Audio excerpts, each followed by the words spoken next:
ప్రభుత్వం ఇవ్వాలి, దానిపైన రేవంత్ అన్న సంతకం పెట్టాలి. మరి అలాంటి రేవంత్ అన్న సొంత సీటు మల్కాజ్గిరి. మరి ఉప్పల్ ప్రజలందరూ కూడా భారీ మెజారిటీ తోటి కడుపు నిండా ఓట్ల కోసం పెట్టాలా లేదా? ఇక బీఆర్ఎస్ అభ్యర్థేమో ఒక కార్పొరేటర్ గా కూడా గెలవలేదు. ఆయన పైన తప్ప ఎందుకు పనికిరాడు. ఇక అధికారంలో లేరు, అలా ఓటేసి కూడా దండగలే. ఇక బీజేపీ అభ్యర్థేమో రాష్ట్రం అంతా తిరిగి మన కాడుకొచ్చిండు. రాజకీయ జన్మనిచ్చిన హుజురాబాద్ చీగొట్టింది.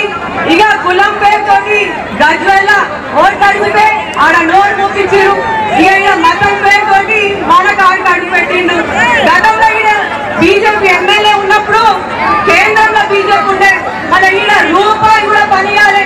మన ఇప్పుడు అయితే అలాగని ఏ పనులు కూడా కేంద్రంలో రాబోయేది కాంగ్రెస్ సర్కార్, రాష్ట్రం ఉన్నది కాంగ్రెస్ ప్రభుత్వం. ఈడికెళ్ళి కాంగ్రెస్ పార్టీ గెలిస్తే రేవంత్ అన్న నుంచి నిధులు తీసుకొచ్చే బాధ్యత నాది.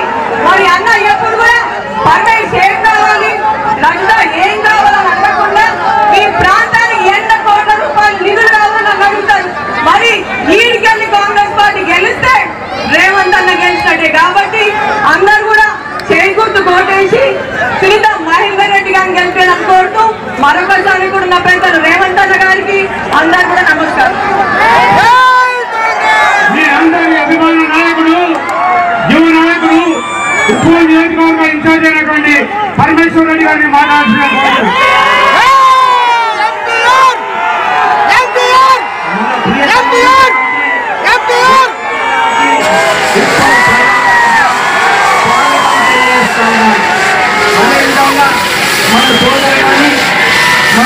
మల్కాజ్గిరి పార్లమెంట్ కాంగ్రెస్ పార్టీ అభ్యర్థి సునీత మహేందర్ రెడ్డి గారికి, అదేవిధంగా మన ఎమ్మెల్సీ మహేందర్ అన్న గారికి, అదేవిధంగా జిల్లా పార్టీ అధ్యక్షుడు